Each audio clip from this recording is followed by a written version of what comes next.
Are you ready to take your finances to the next level? Are you ready to learn what's not taught in schools regarding building generational wealth? If your answer is yes, welcome to the conversation.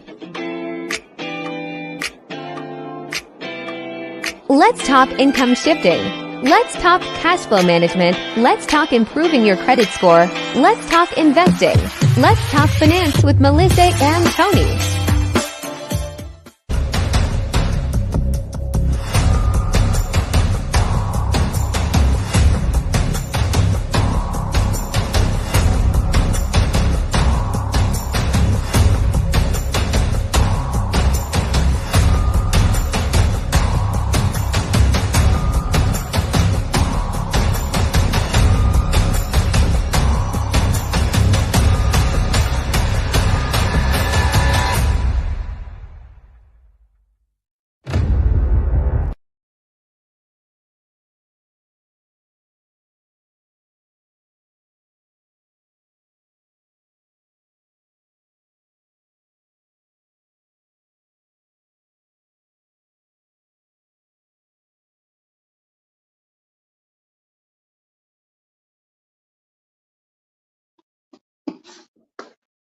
What's up, man?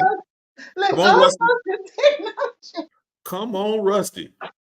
All sorts of technology for real on this because I'm thinking the box like, why are they doing that?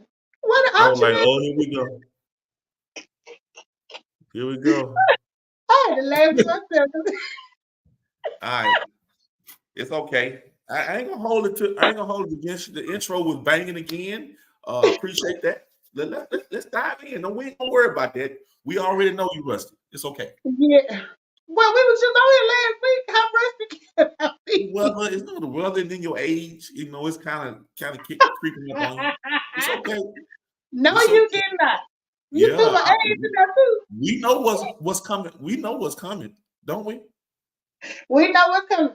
In less than 90 days. Okay, I already know. I will be hitting the big 50. Come on in. The water's fine. You'll be fine. Hang in there. You'll be fine. I'm just glad to be here to tell the story. I know that's right. You know, I ain't never been one of them that be excited about no getting old. I don't care about all that. As long as I can breathe and say, hey, I'm good. That's right. That's right. And plus, you know, I don't look a day over 35 anyway. I heard. You know, 35 that has been working a long time. Yeah. Anyway, hey y'all. If you are here for the first time, I am Melissa King. I'm a home-based business owner, and it's Thursday night, and we are here to talk finance. I have with me over here my partner, my what's the word? My mentor, my guru, my financial coach, Professor Tony Clopton. He has his PhD in money that he received not from Yale, not from Harvard, not from Princeton. He got his degree from the School of Hard Knocks. And let me tell you something. That program is hard to get through. He got the scars. He can tell you about it. So Mr. Clopton over here has been an entrepreneur for a number of years. I only recently got into entrepreneurship. With this business, we have a business called My Econ. My Econ is short for My Economy. Mel, what do y'all do with My Econ? I'm glad you asked. Let me tell you what we do. We teach financial strategies. And that is the topic tonight. Financial strategies, taxes, investing, all of those things, credit repair, all of the positive things that you need to know about money that you more than likely, now I can't speak for every school. I didn't learn it in school. I went to school for all the high school, and then I did, you know, a stint in college and got my bachelor's. I didn't touch on none of this information. I floated through my 20s, 30s, and then when I finally got to 40, that's when my eyes was like open to about money. So like I said, I credit my journey, financial journey, to my guru over here. Over here. Professor Cloppy. So Professor Cloppy, tell them about yourself. Tell them about that house, Zamunda, and the biggest house and all that, all that stuff. No, stop. Really, Melissa really touched on a lot of points about what we do, but that guru stuff, half of that stuff is true. Okay, let's just get it out in the open. I got to stop kind of like minimizing the things that we've accomplished just being connected to this business, because we've learned a lot that we didn't know, and we just want to share what we have. And we know people are not in a season sometime to really understand it. So our main mission is try to help people understand, because we know people have been taught just to go to school, work a good job, and pay their taxes. So this is why we're here today, because we know that people out there are struggling. Inflation then got y'all doing strange things for change. We talking about lying, robbing people to pay Paul, looking for the best tax preparer to help get your taxes, to get that big refund check. So Melissa came up with this great title, and I'm excited about sharing some of the strategies and the solutions to help people overcome. And what's the title again, Melissa? I forgot what you had put up there. The title is, Do You Know How Taxes Work? There you go. And what's the other part was? The other part is for 2024. Right. Will you be having a tax bill or a tax refund? Woo, man, that's a combo. We're going to touch a little bit about, we're going to test your knowledge about your tax preparer. Ooh. Now, we talking about Uncle Pookie and Ray Ray now. We talking about the people that you use all the time, and you ain't never left them, and sometimes they ain't always doing the right thing, right? Ooh, man, we want to test that. We want to see how much Pookie and Ray Ray and them know about your taxes and stuff that you should know about your taxes. Okay. Yeah, because it's the first of the year. Yeah. There's already the buzz in the air, and I hear people talking about they watching the mail and la da da da W2s. W2s. They print them up. I can smell them. I'm out there at the mailbox. I'm waiting. I'm checking. I'm looking out the window. I'm looking at the blind. I ain't seen nothing. Ooh, yeah. Right. So this is the time. Last week when we came on, if you notice, we still got the same background up, because last week we started on the paycheck checkup, and we basically talked about things that you need to, just like with a regular for your health, your body, you go in and get a checkup annually. You should do the same thing with your job and your paycheck, because things change. We talked about the W-4. The W-4 is the form that you fill out to let Uncle Sam know how much money you want taken out for taxes. And I know some of y'all are probably thinking, we don't have no say so on that. Ooh. I'm gonna say this. What you said. You say it's like a checkup. I just went to the doctor today, first of the year. My doctor, I go in. The first thing she asks, anything new? So I'm thinking, yeah, my neck, my back, my neck and my back, they hurt. So she was like, okay, she writing stuff down, in the computer, doing all this stuff. So okay, now she's trying to get me on a regimen to help manage my pain. Right. She's gonna probably write me a prescription for some pain medicine, all of that stuff. And then I asked, she said, well, what else? Anything else that I want? Well, I've gotten older. So now she's gonna do some stuff to help me go in and get checked. So Melissa, you're right. The first of the year is crucial, because you got to start off strong so you can end strong. So you want to make sure that the foundation of what you have going on mentally, physically, spiritually is all in line the first of the year. So this is awesome. I think people are going to get a lot of great information about what you're about to share with us. So I just wanted to throw that in and then let everybody know it's time. Now is the time to get your foundation right the first of the year. It is. And similar to what it sounds like from what you're saying, y'all discussed, that she is getting together a strategy for how she is going to help manage how you personally is going to be you, but she's going to be, giving you the instructions, but how you going to manage your health for this year. That's right. So, in order to come up with a strategy, she had to ask all those questions to know where we are right now. Mm-hmm. So, like I said last week, we kind of talked about that and how you need to update your W-4 as often as your financial situation changes, or at least once a year. And when we start talking about financial situations changing, it can be anything from having a baby to your baby graduating college. They're not going to be claimed. You're not going to be able to claim anymore. It could be from you buying a house to you deciding to sell your house and you moved in with somebody else. Maybe you want to move in with your children or whatever. You're at an age where you don't let the house go. So, it could be any number of things. Your spouse could have died. You could have gotten married. For every action, it's possible equal and opposite reaction. So Mm-hmm. all of those things, whether you realize it or not, affect your finances. And I'm sure you realize it from a standpoint of going about day to day. Because if you didn't got married and somebody that moved in with you and they use up twice as much power and you buying twice as much groceries, you feeling it at Oh home. yeah. Oh yeah. But you need to make sure you making I don't know what the word I'm looking for. You're making room for adjustments in your finances as well on your check, because Right. all of those things go into how they determine how much to be taken out. And again, I know y'all probably think when I say how much you want them to take out, you don't have an option.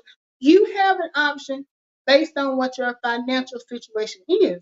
Now, if you are regular W-2 earner, you don't have a business of your own, and you go to work every day, you do your thing. Well, you pretty much can go in and find out what your tax what your rate, would you call it, your rate, what Yeah, rate you're I gonna be guess it's your taxed. tax liability or tax obligation based on the money you make. Right? Right. Because Okay. it's usually a percentage. We say for people who don't have a business and they're a regular W-2 employee, it usually falls, what did we say, like 29 to 35%, something like that. Mm-hmm. So that we're basically saying if you make $50,000, and this is just for federal income taxes, this is not including what you paying for a premium for health care, or what's coming out for Social Security, or what's coming out for whatever else, 401k. We're just talking about what they're taking out for tax. So they're taking, if you don't have a business and you're just a regular W-2 employee, they could be taking up 35%. So I'm even finna play myself and act like I'm finna add this out my calculator. Numbers be off like, ooh, girl, Look, that ain't right. I don't get paid to think after 5 o'clock now. So I'm gonna take $50,000 right here, and we're gonna multiply that by 35%. So that's gonna be 0.35. That comes out to $17,500. That's Ooh. for federal income tax. So it's January, right? All right. If you know that your tax liability is $17,500 based on this number, then you can pretty much, if you get paid once a month, divided by 12. If you get paid twice a month, divided by 24. So personally, I get paid twice a month. So if I divide this number by 24, meaning every 2 weeks, they're going to split that amount up to take it out of my check. That came to, that's a lot. That came to $729. Mm. $729. And that's just for federal income tax. So what you're looking at is either you're going to tell them, look, go and get that $729 every 2 weeks now, because I don't want y'all bothering me at the end of the year trying to tell me what I owe y'all. Mm-hmm. So we just gonna take it out. But then you have to realize, all right, you know how much you make, right? So if you know what you're gonna be left with after they take that out. Well, the other thing is you could not let them take it out and end up at the end of the year having to pay all that money out. So it's really up to you when we say, I know it almost sounds like a trick question, like, but you said I can tell them how much. Yeah. You can tell them how much you want taken out now and how much you want taken out or you want to pay back later. But then there are a lot of people who don't even realize it, but they're having too much taken out. Mm-hmm. Meaning every month let's just say they taking out 1,000, but you only need to take out 729 to meet your obligation. So that means you got 300 extra that they taking out that they just gonna put over here on the shelf. Now they gonna invest it and do what they want to with it, but you will not receive any of the benefits of the investment. Right. So they basically saying, all right, we're gonna do a little savings account for you. And at the end of the year, we're gonna give you this money back, But what you want to think about with that is, what could you be doing with that $300 every paycheck versus letting them keep it for you and stack it up to the end of the year? If them keeping that $300 is making you have to go and use a credit card, which has an interest rate that's high, and every time you use the card, it's not like you using it and paying it completely off. So you are getting charged some interest. So what's happening is you're basically borrowing money when you use your credit card to get you through to the end of the year so they can give you back money that was yours anyway. Ooh, boy, you hit right there. See, that's why a lot of people are messing up at. They be like, wait a minute now, I'm working and I'm barely making it. I got to do something to keep afloat. So they end up going to work more overtime. And then they get disgusted because they ain't seeing no more extra money because of the W-4 adjustment, like Melissa was saying. So this is really a good scenario. You on a roll, so you just keep going. Yeah, so if you're that person that usually gets a big refund, what that's pretty much telling you is you are letting them take too much money out during the year. If you chose to just break even, and I was talking to Tony today, he just schooled me on some stuff I didn't know, with the estimator, the W-4 estimator. He says now, because I know it's always giving you, since they went into this thing, the option of seeing how much you would have to pay to break even, how much you would have to pay to all that stuff. He told me, tell me today, now it's a button you can hit, and it'll tell you exactly how much taxes should be taken out for you to break even. What does break even mean? That means you got your money during the year. Now, you're not going to get no refund, but you got the money during the year when you needed it, versus you didn't use credit cards for 12 months trying to stay afloat so you can get your money back that was yours to pay down this credit card bill that you only have because you weren't letting them leave that money in your check. Now, it's completely at your discretion if you like that, and a lot of people do choose to treat it as a forced savings account. The IRS themselves sent out a letter a few years back saying that a lot of people do that, and they stated that the average person was overpaying their taxes by how much? Wasn't it a specific amount they gave us? I'm sure somebody got fired behind that one.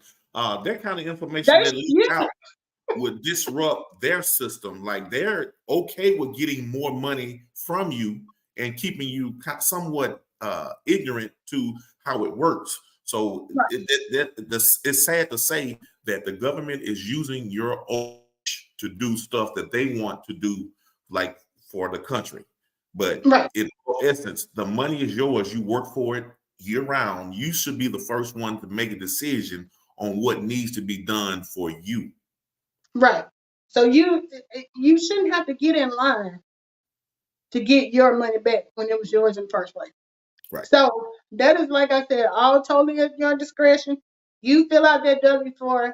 That W-4 communicate to the IRS how much money they're going to take out, what your plan is. You're going to tell them that, well, look, I want y'all to hold it for me. I'm going to get it at the end of the year. I'm going to struggle during the year, because I like a little struggle. It makes me feel like I earned my money when I struggle a little bit, Whatever your reasoning is, I don't know. Right. And Yeah. then, or you saying, look, I need you to give me right now. I don't need you to say nothing up for me. Now, if you are in a situation like I was in, which is what really led me to this business, I wasn't trying to do no forced savings account. Matter of fact, that wasn't even an option because I usually ended up owing them. They were telling me that I was not having enough taxes taken out. But my finances said that was not the case. I'm like, Warren, my finances in my day-to-day living was telling me, look, y'all talking about I ain't paying y'all enough according to my bills. I'm giving y'all more than what y'all need. Right. So it was a situation where, you know, the thing about taxes is all in percentages. So Tony and I may not make the same amount of money, but we may get taxed in the same tax bracket because of it. So, no two situations are going to be exactly alike. So if it's a thing where, okay, I'm not taking out enough because I don't own a house. That's been my thing in the past. I didn't own a house, so I didn't get the tax breaks that come with owning a house. At one point before I had kids, I didn't have any dependents. So I didn't get the tax break you get for having dependents. I was back down to the bare minimum of what I was gonna get in a refund. And based on the industry I was in, they were saying, well, you should have enough to give us more than that. Like I said, I beg to differ. But what I end up having to do is have them take extra money out of my check. So I was having them take an extra $50 out every time I get paid to reduce how much I was going to owe at the end of the year because I already knew I was going to owe. So when this opportunity came along to do this business, it was like, like the gates of heaven opened up. And I'm just like, I don't know exactly what's going on. Right. But I think I probably need this. So, what I didn't realize is, and that's why I titled this, do you know how taxes work? Okay. The way taxes work is if you have a home-based business and you are running that business as well as working, like some people are complete entrepreneurs. Tony and I are not there yet. We have a home-based business and we still clock in. So when you have a business, a job where you clock in, but you also have a business, you get to take into consideration what you need to run your business. Okay, let's stop right there, Melissa. So let's start right there so we can kind of dissect what you just said. There's a lot of people out there, they're probably trying to follow you and track you. So let me break this down because I'm listening and I'm saying, what would somebody say right now? Okay. We know that most people are going to struggle, right? Because they're not making enough money on their job. And what you're saying is that the government is taking money money out of their check, more money than they're supposed to take. So our business, what you're saying is the business that we're connected with taught you how to properly adjust your W-4 so you can get more money back to do what you need to do to stop the struggle, right? Right. So it now gave me strategies. Okay, so we want y'all to stop and understand. We have to stop thinking like employees. They're gonna tell you, go to work. Don't worry about this little piece of paper, little form they're supposed to fill it out and go back to work. But by you not filling that form out correctly, you are you're giving the government the interest-free loan. You're giving them access to all of your money, and then you're left with what's left over. So what we're doing in our company, we share the strategy. We give you the strategy so you can be more informed about getting the money for yourself and know that you have an option to get your money back. And it's not going to put you in a position where you're going to have to owe more money. It's keeping you from not having to owe. Now that you know your tax obligation, you can be more mindful of, hey, I think I'm on track now. I'm not going to owe them none and they're not going to owe me any. That's one of the wealth rules that we teach in our business is to know your tax liability. Okay, Melissa. And I've used this example before, and I think it's a really good one because it kind of puts it more in perspective. Think about child support. If you were told that you have to pay child support for a child, you're gonna either be the payer or the payee. So if you're the payee, you are receiving a check every month, or you should be, for a certain amount. Well, if you don't know what that amount is, then you know they could be giving you $200 this month, $100 next month, tell you that's all they got. You don't know how much it is anyway. Right. So until like the end, let's just say you don't find out to the end of the year. So end of the year comes around, they looking at your child support, and they're like, he underpaid you. He owe you like 13,000, and Mm. you sitting there like, ain't this about a miss? 13,000. I didn't wait. I could have been getting that all year long. So it's like when you go in knowing what your tax liability is, meaning how much you're going to be taxed, you can be better prepared on how you are going to do it. Because, like, if you are the person, for example, that's getting child support and you get your payment every month on time, you're able to do for your child, do what you're supposed to do, versus you're not getting the money, you're going to wait. You tell them, let's just say you lost your mind and bumped your head and said, you know what? You ain't even got to pay me to the end of the year. Just give me all my money at the end of the year for Junior. Because I just go use my credit cards and do what I need to do to get by until the end of the year. You just give it all to me then. All year, you didn't have to buy school lunches, you didn't have to buy groceries, you didn't have to buy clothes because Junior growing left and right. And you have used your cash on your budget.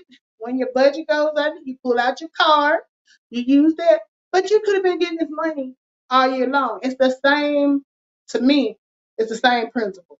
Yeah. So when we start talking about strategies, and it's like we were saying in the beginning when Tony was talking about him and his doctor, when you look at when you have different options or strategies on how you can make this money work, even if you do not have a business, if you have a retirement fund or whatever, or anything that you're doing pre-tax, Tony, explain taxable income.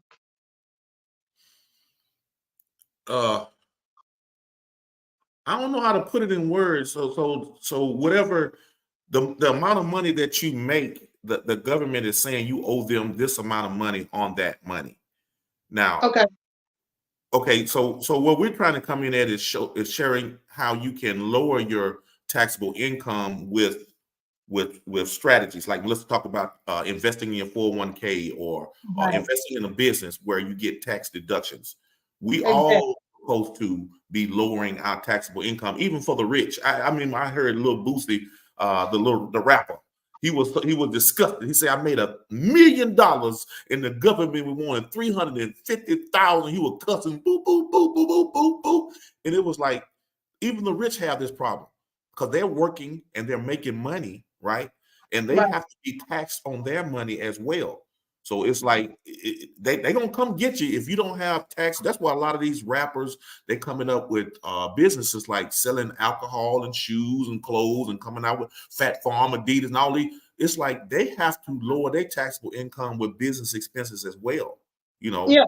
buy a Phantom or a jet, but they're gonna write it off on their taxes because they're trying to keep most of their money. So we as employees have to do the same thing.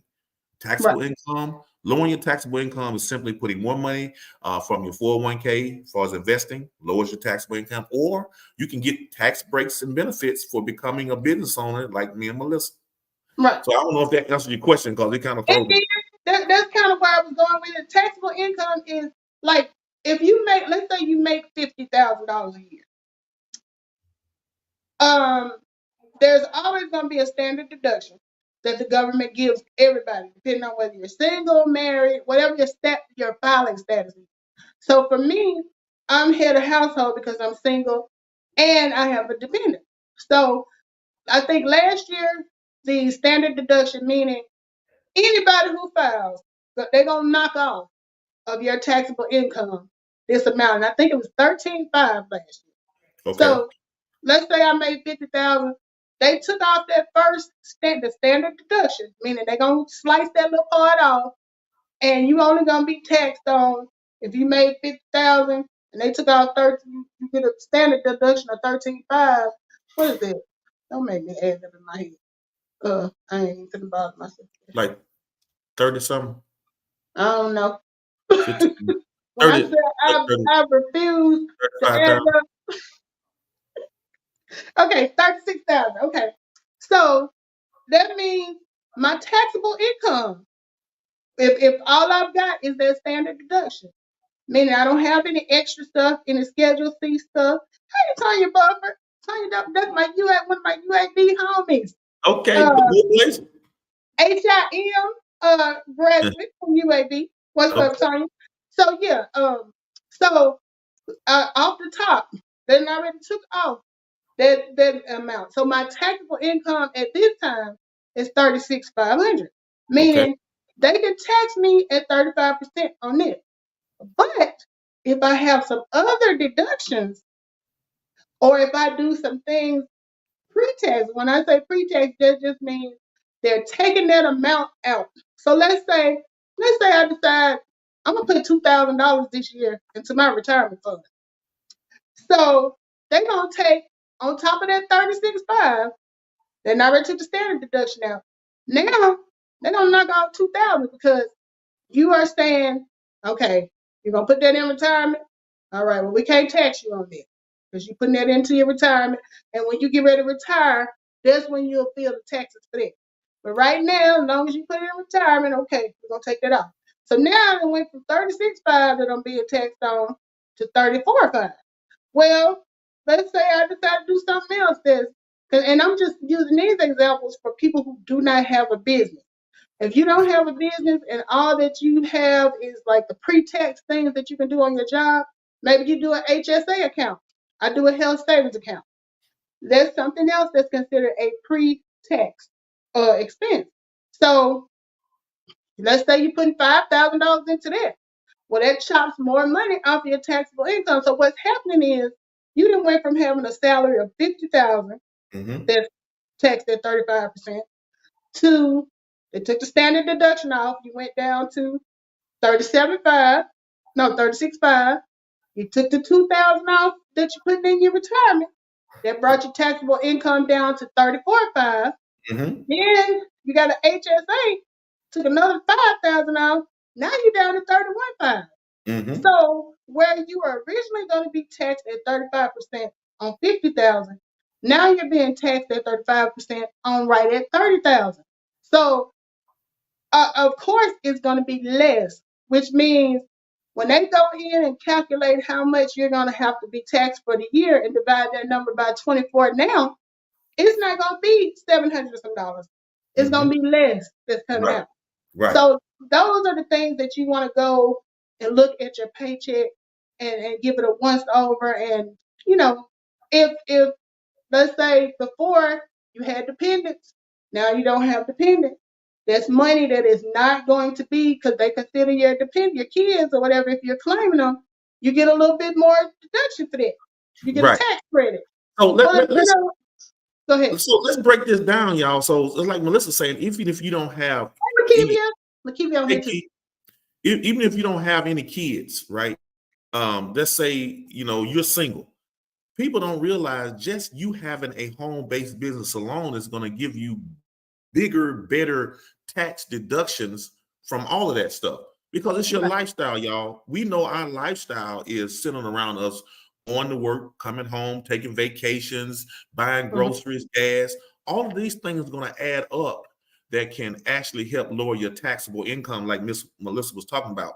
You working your job, the job gonna throw this 401k at you. Hey, put money in here. You already struggling. You thinking, I ain't even got no money to invest. But we're showing you how to free up cash that you were literally already giving away that you can actually help lower your taxable income.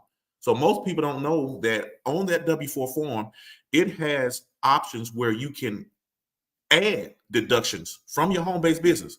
That's why we say meshing your job with a home-based business is really the best option right now, that really, because you're doing stuff anyway. Your home office, your home, wherever you renting or you have a mortgage, it's going to help lower your taxes. You got utilities. The government already knows that you need the internet. You need your cell phone to run your business. So the average cell phone is $100 a month times 12. That's Mhm. $1,200 deduction. It lowers your taxable income down even further. But if you don't put these things into play, you lose. Right. That's all we're saying is like you think that you're losing, but you have more to gain if you understand how the system works. And this is why Exactly. we're here to And share. that is how people like, what's the man name from Iowa or Nebraska that said he made his Oh, tax Warren bill? Buffett. Warren Buffett. Warren Buffett. Warren Buffett. That is how Warren Buffett was able to say that even though he is one of the richest men in America, his tax bill is lower than his secretary's because he has his own business and he's getting deductions from being a business owner. His secretary is the W-2 employee. She only works for him, so she's limited. After Mhm. she done did the what she can do with the retirement and whatever, if she don't have any other deductions outside of that, she's stuck. You know what I She's mean? stuck. So Yeah. that is where this business came in and saved me 8 years ago because I was at a point where I didn't have anything more that I could deduct just being a W-2 employee. So I talked to Tony, and Tony's like, "You need a business," and I'm like, "But I don't know how to do nothing. What am I doing?" Right. So So that was silly. I was like, you missed it. I'm like, man, I've been on this phone talking about 30 minutes to an hour telling you about the business, and then you tell me I need a business. And I'm like, I'm telling you the business. because the whole time he talking to me and telling me all these great benefits and stuff, all I'm sitting there thinking is, what kind of business can I open? What am I gonna do? I don't cook. I don't sew. What am I do? I need a business. And that's Yeah. when he was like, this is the business. So what I learned very quickly is I did not have to have a degree in finance to understand how finances work. This man does not have a degree in finance. I told y'all he got his PhD from the School of Hard Knocks. But he is able to share information with me that got me in the position where I am, even though I was making good money, I had gone to school, I consider myself fairly smart, but it's not about being smart if you don't have the information. Think about it. Most of us learned what we learned about finances and retirement and investing from our parents. Now, I can't speak for everybody, but my parents are for 2 generations away from the cotton field. So their financial planning was get a good job. No, go to school, get a good job, go to that job on time, don't get fired. Uh, that was it. That was all they knew. They didn't know investing and rate of return and Charles Schwab. They didn't know all that. So I cannot penalize them for not teaching it to me if they didn't know it. What I have done is since learn the information. So I am sharing it with not just my child. I share it with y'all. I share it with anybody who will listen. So this has become my business to share this information and help you to get your financial situation in a better place. And because I do that and I keep good records of doing it, and you know, of course, I try to encourage people to join the business and pay $39.95 a month to have all this information, be able to share this information, and it's a tax write-off. So because of that, ever since I joined this business, I have not had a tax bill. I have kept got my taxable income down lower than it has ever been, and I still don't own a house. And I just got the one kid, and as cute as she is, she don't bring me in a whole lot of money. You know, as a deduction, I get my whatever. But okay, Lakeivia put some. Let me read what she said. Lakeivia says, the tax preparer I used didn't want to use my home-based business and enter my business expenses, so I had to drop her Woo. and do it myself. As Yeah. long as I had intent to make a profit. Thank you, Yeah. Lakeivia. There we go. With proper record keeping, and as Woo. far as my business is tax deductible. She Woo. just She hit she it. just That's opened it the right there. floodgates to the next part of the show. That's it right there. She was on it. Thank you, Wow. Lakeivia. That's it. Our That's great. next part that we wanted to discuss was, how well do you know your tax preparer?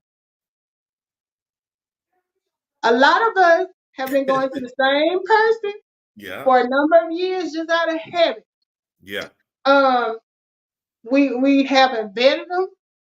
So we thought we would Google, because I was telling Tony, I said, what if they had a game show and it was put your tax preparer against my tax preparer and see who is the most knowledgeable. Who you think gonna win? Right. I mean, you should know that. In order for you to know that, you got to ask them questions. So I pulled up 10 of the top questions that you should ask. I don't care if it's your mama. Yeah. Ask your mama these 10 questions. Absolutely. Number one, Mom, how much you gonna charge me to do this? I know that's right. First one is, how do you charge your fee and how much will it cost? That's very important. Mm-hmm. Number two, Mama, how long you been doing this? Did you even go to school for it? Right. Okay. So so that's the next. Number two, how long have you been preparing tax returns? Number three, are you gonna be open and available? I know where you live and everything. Right. But if something come up at this tax thing in September, am I gonna have to chase you down? Or are you gonna be ready and available to handle this? Because Right. I know where you live. Yeah. But don't make me have to, hunt you down. No, so that the next question that was, are you open and available year round? Number four, will I be receiving my refund direct? Meaning, are they gonna mail it to me? Are you gonna do it electronically? Can you give me a date? Can you provide me with that little information they give you that you put in to check and see what the status is? Right. Or is you just gonna tell me it'll be here sometime Around for the end such. of the year? Yeah. Number five, if someone from the state or the IRS contacts me regarding my return, will you be able to assist me, or am I out there on my own, just swaying in the wind, trying to figure out what to do? Are you gonna know me when they call me? You can't say you don't know who I am. You had me. Mom be like, no. Number six, will you provide me with a copy of my completed tax return and return any original documents I provide? Okay, so I don't need you to just tell me at the end of the thing, you're going to get back 1,500 and you send me on my way. I need to see the breakdown of how you came up with that. Right. And anything I gave you that was mine, I need to get that back. I know you're doing it at your house, you're doing it in the kitchen and everything, but I still need my stuff. Right. And all of this, I'm teasing talking about the mama thing, but you can ask H&R Block and any of the other tax preparers the same thing. Don't just assume because they have that little TM trademark behind their name that they know all tax preparers are not created equal. Sometimes I feel like they just go outside and be like, look, anybody want to learn how to do taxes? Come line up over here. We'll teach you in a week. You get started next week. Yeah. I mean, you never know. Okay. Number seven. Will you be signing the tax return as a preparer?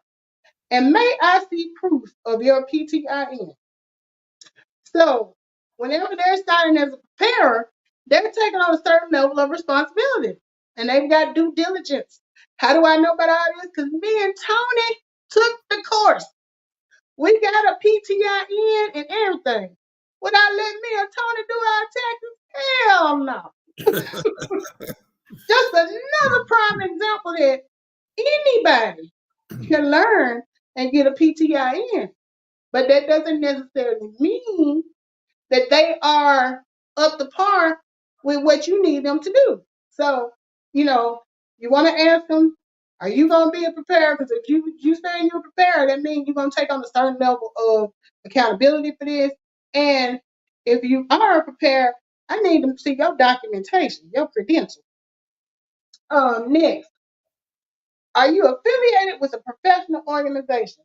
Now, on that one, I'm not sure whether they mean maybe there's a Tax Preparers of America or something like that. Yeah. Ask them, all of that. Where you get your like your credentials from? Is there anybody else who can vouch for you? You know. Number 9. Do you have a professional license, credentials, or training? If so, may I see proof, including your current status? So you should have an up-to-date PTIN number. You should have, some people are CPAs, and people hear CPA, and I think they just assume that they are like God when it comes to taxes. Now I can't judge. Like I said, Tony and I took the course, but I can't sit here and tell you who's a good CP or what the advantage is of being a CPA versus the other. And what I learned in school, even in my profession, they don't let anybody sit down and take the test. You could just get lucky if it's multiple choice and hit all the right answers, and then you get a certification. Right. I'm just saying. That title don't mean nothing. Right. Right. And number 10, how do you learn about new tax laws? Now, if you have been going to the same person for the last 30 years and they've been doing the same thing, they may be doing it right. But do you know if they're up to date on any changes? One of the things that I like about our business is, as home-based business owners, there are a lot of changes that happen. I remember one year they was paying for meals and entertainment. Another year they said they ain't doing that no more. Then one time they was reimbursing 47 cents a mile. Then it went up to 68% a mile, 68 cents a mile. They may say you can do sporting events this year, or you did that 5 years ago when you went to the classic. You was able to write off everything. Then you went to the class last year, you was on your own. So they said we're not covering that type of stuff anymore. So your tax person needs to be knowledgeable of these changes, especially if you are paying them to do a service, which is why you don't want me. I'm gonna be asking you to look it up online. Go to IRS. Hey, you know what? Here's the thing, though. A lot of the software has and is making it easier for you to be able to do it yourself. But like even with our business, we're in a business where we're educated by a lot of tax preparers and a lot of multimillionaires. So they stay up on the tax laws. And I love the way they drop this information down and make sure that everybody understands it. So yeah, the software with AI out there, you can literally do it yourself. But for some people that have a business, may have 2 or 3 businesses, a couple of houses, some rental properties, I would suggest to go ahead and use somebody that understands all of that stuff. And it's okay. And you do really need to know a little bit about how this stuff works, especially taxes. Like Melissa say, will you have a tax bill this year or a tax refund? So if you're in trouble with a tax bill, I know most people know how they got into tax trouble. Like at the end of the year or the middle of the year, people go exempt on their tax return, on their W-4. They go in and adjust the W-4 because they like and see the extra money, and they're ended up being short from their tax liability, their tax obligation, and then they want their tax preparer to perform a miracle to get them more money. And most of the time, the tax preparers are lying to get you more money so they can get you to come back next year. So I can tell you, if you see a $3,000-$4,000 tax bill, you probably ain't going back to that tax preparer thinking they did something wrong and it was all on you. Right. And like I was saying, Tony and I, we took the course just because we wanted to be more knowledgeable. Not that we wanted to start our own tax preparation business, but when you're going through these questions, okay, let's say you ask all these questions and they got answers for you. If you don't know whether the answers should be something different, like if they tell you, well, I got a RST certification. Oh, okay. You don't know what that is. Right. He could be telling you he got a certification CDL to drive trucks. And because you don't know the language, You like, well, he got a CDL. He say he got a CDL. And sometimes niggas be like, what they got to do with taxes? So it's always good, especially and we really want to do it because we had the business. You know, it's one thing when you're just W-2 and it's pretty straightforward and you don't have, anything other than standard deduction. I did those taxes myself a lot of times. Right. But when you get to a point where you have, like Tony has multiple businesses, I just have the side business, but I want to make sure that I'm doing it appropriately. So I don't do my own, so to speak, but I do look over what my tax preparer does, and I ask questions. If you don't know, you can't ask questions. Yeah. So, anytime it's involving your money, get involved. I remember a time when all I did was go and do the little checklist and answer the questions. And then the tax person was back there with my form. She had somebody bring her the forms. I sat and waited on the stuff. She called me back, told me either how much I owe or how much I was going to get back. I didn't ask any questions because I didn't know what questions to ask. The only thing I could ask her was, what can I do so I don't have to pay? Have a baby, buy a house. That's not gonna happen between now and next year, ma'am. So Right. you got anything else for me? Not at one time did she ever say, have you considered starting a home-based business? Right.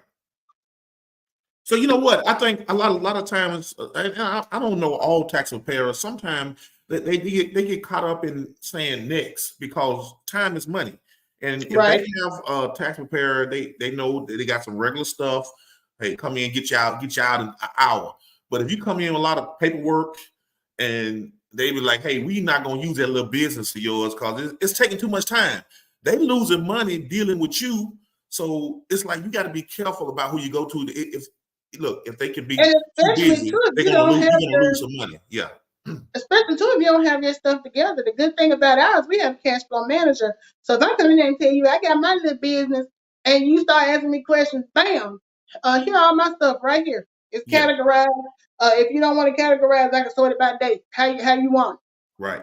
So it's one thing to go in and know about your business, but if you go in and I do so and so, well, how much you? I don't know. Well, how often? I don't know. I don't blame them. I'd be like, you ain't got no business. You don't even know what you do. Get out of here. Yeah. You got to know because see, they just like you're vetting them, they're literally vetting you. And if you don't know enough about your own business, it's easy for That's them right. to say, "Well, I'm sorry, I can't use that little business because you don't have your stuff together. Get out of here. You in the way." If You know what I'm saying? if there's one thing I learned from doing that class was about due diligence. Do your due diligence. That's the catchphrase. Due diligence and ethical. You Yep. know, Everybody be just lying. because something isn't illegal doesn't make it ethical. Right. There's two different things. So, they got to be able to trust that you telling them right, and you got to Right. be able to trust that they know what they doing. Because if not, y'all gonna be in one big mess together. Yep, because I'm gonna tell you, when that tax bill come out, everybody pointing the finger at each other. They're gonna be like, "Hey, if my taxpayer put in something wrong," be like, "No, you gave me what you told me," and you told me I had a business. I don't even know the business name.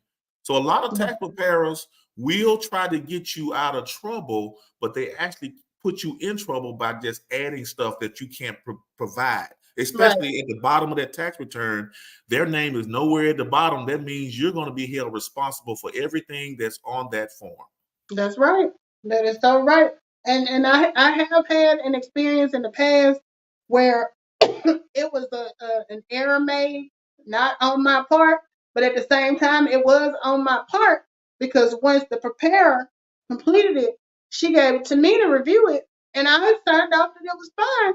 But I'm trusting her, and she thinking she done did everything. So, like you said, while I'm pointing that finger, I got 3 pointing back at me saying, you signed off on it and said it was right. Right. So technically, it's both of y'all fault. But at the end of the day, my account is the money they were going to garnish. Oh, yeah. You know what I'm saying? Yeah. So, get to know your tax preparer. I ain't saying dump who you got. I'm just saying make sure that who you have is who you need. Yeah. If that person might be able to answer all 10 of those questions and keep it moving, that's good. So, I'm not saying dump who you have. I'm just saying learn who you're working with and make sure that they're doing it. Okay. Hey, look. So we coming up on the end. Yeah. So I'm gonna do my little closing right quick, and I'm gonna let you finish because this is your end. So if anybody out there looking to improve their financial situation, start a business. A business will give you better tax breaks than having if you're losing like your child is growing up or you don't have a house. Some of those tax credits that you can get. A home-based business can literally give you everything you need. You're spending money anyway. Our business will show you how to get that anyway money to lower your taxable income. Like let's say started for $40 a month. You're looking at a couple of $1,000s that you can get back to lower your taxable income. So that's the game, is to get knowledgeable about home-based business ownership and how the tax system works, and you'll be good. Exactly. Right. And so, for anybody, if you have a business already and you are not sure that you're getting everything you should out of your business and not leaving money on the table, this business is perfect for that too. It, as Tony always says, complements whatever business you have. So reach out to myself or Tony. You can see us everywhere. We're on YouTube, Facebook, TikTok, Instagram, wherever you see us at. Leave a comment to say more information. I want to get started. We'll definitely get started. And I'm going to jump off now because I want to be able to upload this on IG. So thank y'all for joining us. Lakeivia Curry and Latonya Buford, thank y'all for coming through. We love it when we're not just talking to each other. So thank y'all for coming through. And we will see you guys next week. We will be back again talking about the same thing, money. So y'all have a good weekend, and we are about to be out. So let's see.